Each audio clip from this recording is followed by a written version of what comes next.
সংৰক্ষিত হৈ থাকক অনন্তকাললৈ। তেওঁলোকে কৰিছে কি 10 নম্বৰটো হটাই 244 বিঘা মাটি ল'ব বিচাৰিছে।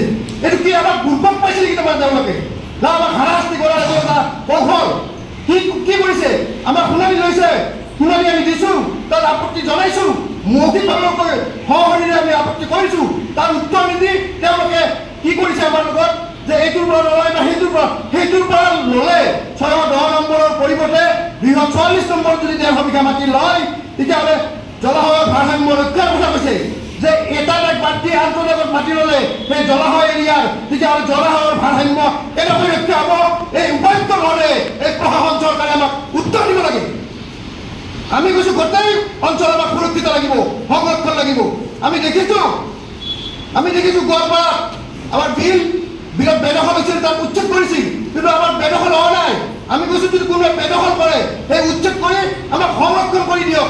কিন্তু সংৰক্ষণ হৈ থকা আমাৰ এই অঞ্চলৰ চৌপাশৰ গাঁৱৰ যি জীৱিকা জীৱন জীৱিকাক নস্যাৎ কৰি তেওঁলোকে পেটত লাভ মাৰি কোনো ব্যক্তিগত কোম্পানীক কোনো ব্যক্তিগত মালিকক 1.5 টকা দৰত বিঘাই প্ৰতি মাটি বিক্ৰী কৰিব বিচাৰিছে। আমাৰ মানুহৰ কিন্তু থাকিবলৈ ঠাই নাই, খাবলৈ ভাত নাই। তাতে গৰু পুহি আজি কিৰিকাৰ কথা তেওঁলোকে মন্ত্ৰী বিধায়কৰ ঘৈণীয়েক পুতেকক ল'ৰা ছোৱালীক তেওঁলোকে 50 লাখ টকা পৰ্যন্ত লোন দিছে যে বিধায়ক হোৱাৰ পিছত তেওঁলোকে কি কৰি খাব? আমাৰ গছৰীয়া পথাৰত যিসকল কৃষকে 3000 কৃষকে তাতে গৰু পুহি গাখীৰ বিক্ৰী কৰি জীৱন নিৰ্বাহ কৰি আছে, তেওঁলোকৰ চিন্তা কৰিছেনে? তেওঁলোকৰ মন্ত্ৰী বিধায়কৰ ঘৈণীয়েকৰ চিন্তা কৰিছে? আমাৰ সৰ্বসাধাৰণ ৰাইজৰ হাজাৰ হাজাৰ মানুহৰ গছৰীয়া পথাৰত যে গৰু পুহি খাই আছে পশুপালকৰ কথা চিন্তা কিয় কৰা নাই? আমি আপোনালোকৰ জৰিয়তে তেখেতসকলক ক'ব বিচাৰিছোঁ, যদি চিন্তা কৰে পশুপালকৰ গৌপালকৰ যদি চিন্তা কৰে আমাৰ ৰাইজৰ কথা চিন্তা কৰক, আমাৰ পশুপালকৰ কথা চিন্তা কৰক, কৃষকৰ কথা চিন্তা কৰক। আমি 50 লাখ টকীয়া লোন বিচৰা নাই। আমি দুটা চাৰিটা গৰু পুহি গছৰীয়া পথাৰত এৰাল দি পেলাই তাৰ ঘাঁহ খুৱাই গাখীৰ বিক্ৰী কৰি উৎপাদন কৰি আমি খাই আছোঁ। আমাৰ জীৱিকাত নাবাঢ়িব আপোনালোকে। আমাৰ লগত ধৰা ধেমালি কৰি বাৰে বাৰে আমাৰ মনটো আমাৰ ধৈৰ্যৰ পৰীক্ষা নল'ব। ৰাইজ অসহ্য হৈ গৈছে আপোনালোকৰ কথা। কাৰণ কি কাৰণ দিছে এইখন এটা আঁতৰাই দিলে ভাৰসাম্য কেনেকৈ ৰক্ষা হ'ব? উত্তৰ দিয়ক।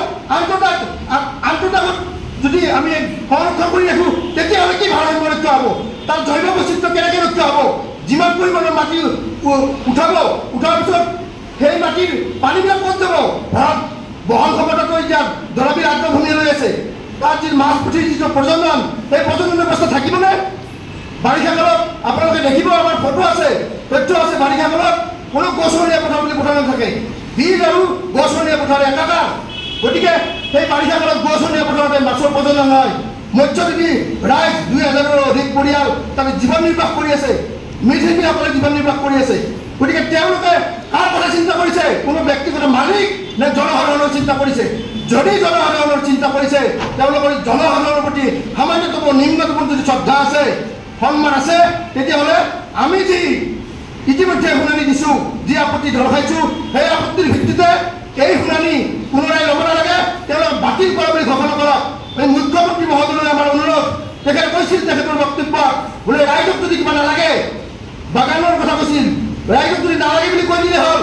আমি অকল নালাগে বুলি মুখেৰে কোৱা নহয়, সংবাদ মেলযোগে কৈছোঁ, আপত্তি দৰ্শাইছোঁ, সশৰীৰে গৈ শুনানি দিছোঁ। তাৰপিছত কি ক'ব লাগিব? মুখ্যমন্ত্ৰী মহোদয়লৈ আমাৰ এইটোৱে অনুৰোধ, আপুনি আমাৰ কথা শুনক। আমাৰ প্ৰচাৰ মাধ্যমৰ যোগেদি কৈছোঁ, আপোনাক ব্যক্তিগতভাৱে মেইল যোগে আপোনাক জনাইছোঁ। আপোনাৰ আমাৰ স্থানীয় বিধায়ক তেখেতৰ ভূমিকা কি আছিল? তেখেতেতো ৰাইজৰ উন্নয়ন কৰিম বুলি কৈছিল। তেখেতে কৈছে উন্নয়ন হ'ব ডিষ্ট্ৰিক্ট পাৰ্কত। কি উন্নয়ন হ'ব? কোনো ব্যক্তিগত মালিকৰ মুনাফা হ'ব। ৰাইজক পেটে পেটে মাৰি ব্যক্তিগত মালিকৰ মুনাফা হ'লে আমাৰ ৰাইজৰ কি উন্নয়ন হ'ব? গতিকে আটাইলৈ অনুৰোধ, সংবাদিকী বন্ধুসকললৈ আমাৰ এইটোৱে আহ্বান, প্ৰতিষ্ঠানবিলাকলৈ এইটোৱে আহ্বান, আমাৰ বিলপৰীয়া ৰাইজ তথা সমগ্ৰ অসমৰ ৰাইজৰ যি এই আমাৰ জলাশয়বিলাক লাহে লাহে কমি আহিব ধৰিছে। আপোনালোকে দেখিছে দীপৰ বিলৰ পৰা আৰম্ভ কৰি সমগ্ৰ জলাশয়বিলাক কেনেকৈ এটা অধিগ্ৰহণ কৰি আছে, কেনেকৈ বেদখল কৰি আছে। গতিকে এই জলাশয় ৰক্ষাৰ স্বাৰ্থত সমগ্ৰ অসমৰ মানুহ মাৰ বান্ধি থিয় হওক, সকলো মাত মাতক, আমাৰ লগত সহযোগিতা কৰক, দিহা পৰামৰ্শ দিয়ক। আৰু একমুখে আমি এইটোৱে কওঁ, আমি আগৰ মততে অটল আছোঁ। আমি কোনো পৰ্যায়ে আমি তাত যিকোনো নিৰ্মাণ কাৰ্য হ'বলৈ নিদিওঁ। আৰু যদি বলপূৰ্বকভাৱে কিবা নিৰ্মাণ কাৰ্য কৰিব খোজে তেতিয়া অনাগত দিনত হ'ব পৰা যিকোনো পৰিস্থিতিৰ বাবে আমি জগৰীয়া নহ'ম, চৰকাৰ প্ৰশাসন জগৰীয়া হ'ব। এইখিনিয়ে ক'ব লাগে।